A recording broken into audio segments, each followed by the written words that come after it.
Hello and welcome to The Frame. We start with Mayor Charlie Sisitsky's conversation with the Framingham City Council this week, as local leaders are considering numerous options in order to develop a municipal operating budget for the 2027 fiscal year. Sisitsky has until May 1st to present his budget pitch to local legislators. Ahead of that deadline, the City Council sat with the mayor during their meeting on Tuesday, March 31st, to review the state of the city's revenues, as Framingham reportedly has roughly $21 million on hand in free cash. Sisitsky and his administration outlined multiple rough drafts this week. There are plenty of more details from this meeting on our website, but to quickly summarize, expenditures in the city are currently slated to be at around $400 million, with local revenues not projected to meet that number without free cash usage. With that, City Council members discussed various ways to combat the issue, such as raising the tax levy beyond the 2.5% rate seen in recent years, reducing aspects of department requests for the upcoming fiscal year, and dipping into that free cash fund.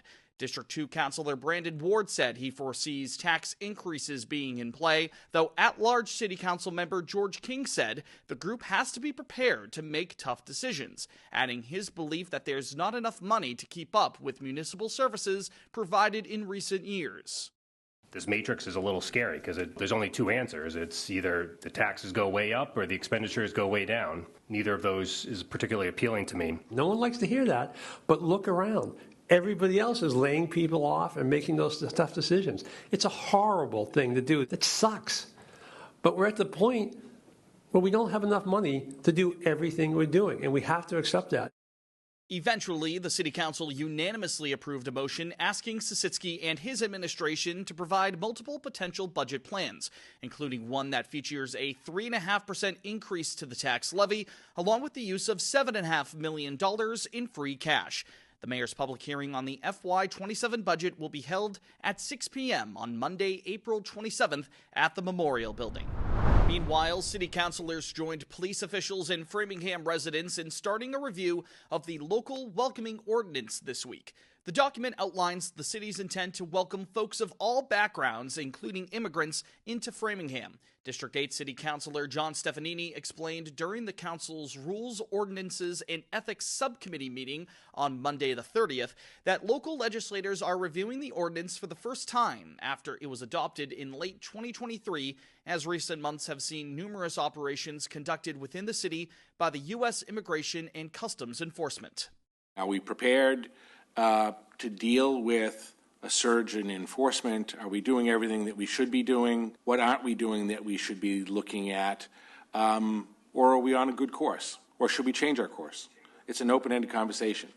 Framingham Police Chief Lester Baker and Deputy Chief Sean Riley reiterated that state law prevents local police officers from holding individuals in custody past their lawful release time, based solely on federal civil immigration detainers, while those officers also cannot interfere with ICE operations. On top of that, FPD's internal policy is that they do not take part in immigration operations if they do not relate to criminal law enforcement. Still, officials and residents alike expressed concerns related to things like ICE's presence at the local courthouse and inquired what the city can do to protect community members. We have to do all we can to keep ICE out and keep it separate from our agencies. And they are going everywhere, and there needs to be some method to hold them accountable. State Representative for Framingham, Priscilla Souza, an immigrant to the U.S. herself, did outline details of the PROTECT Act, which was recently passed within the Massachusetts House. If eventually signed into law, it would implement mandates such as a ban on civil immigration enforcement on courthouse property. One major topic of conversation on Monday, the use of traffic cameras from the company Flock Safety, which local police have confirmed are deployed within Framingham. Its aim is to solve crime by taking pictures of license plates and other vehicle info before providing that data on an encrypted cloud storage system. FPD leaders said they only send data from local Flock cameras to Massachusetts-based police departments. However, community members this week outlined worries regarding the possibility of data leaks and hacking, as well as Flock's potential autonomy to send data out to third parties themselves without Framingham Police's say, the fallout if other parties receiving that info, and how it could be used against individuals, along with an overemphasis on surveillance in general. Stefanini told attendees that the Welcoming Ordinance topic will resume in the coming weeks. More details on the Flock camera system, along with all of the major stories we cover on the program every week, can be found at www.theframe.news. Our online home has full written articles, feature pieces we've shot across the city, and a community calendar filled with upcoming events. Be sure that you're subscribed to our email newsletter too, to ensure that you're always up to date with Framingham News in Focus.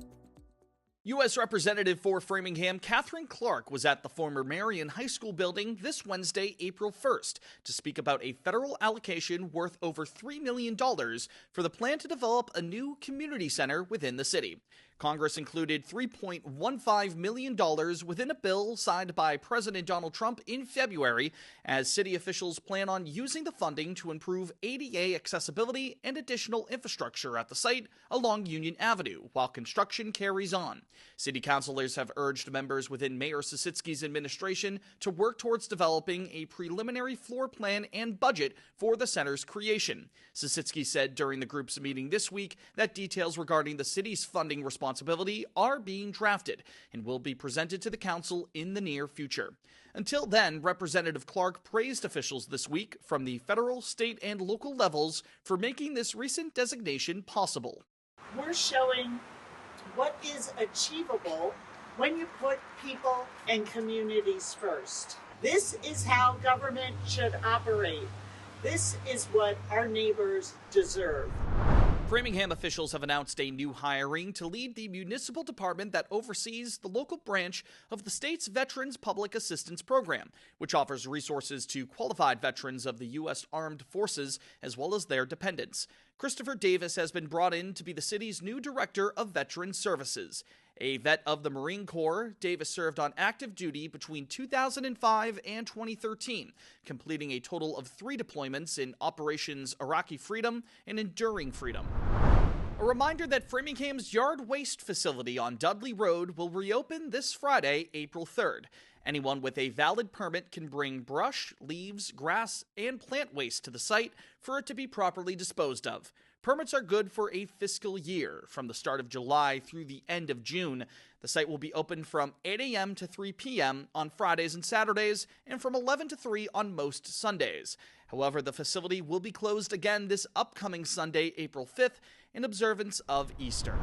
And finally this week, a preview of one of Access Framingham's newest programs, AFTV Tries It, the show where the staff here at the station check out the spots that make Framingham, Framingham.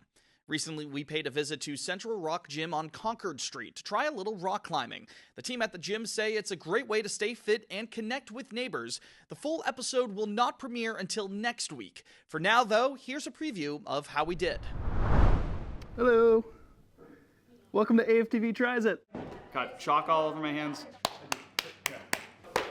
Hope Access Framingham has good workman's comp because I might need it later. Yeah. Oh! Oh! What am I witnessing? Yep. Oh! Get this shot so it looks like I'm gonna fall 100 feet.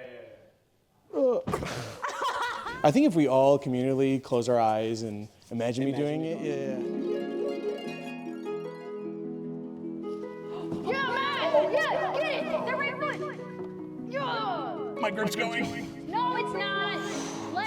Legs! Oh, You almost had it!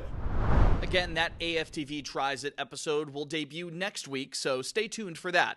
In the meantime, you can check out our previous AFTV Tries It content, along with our frame-by-frame feature coverage, on our social media pages.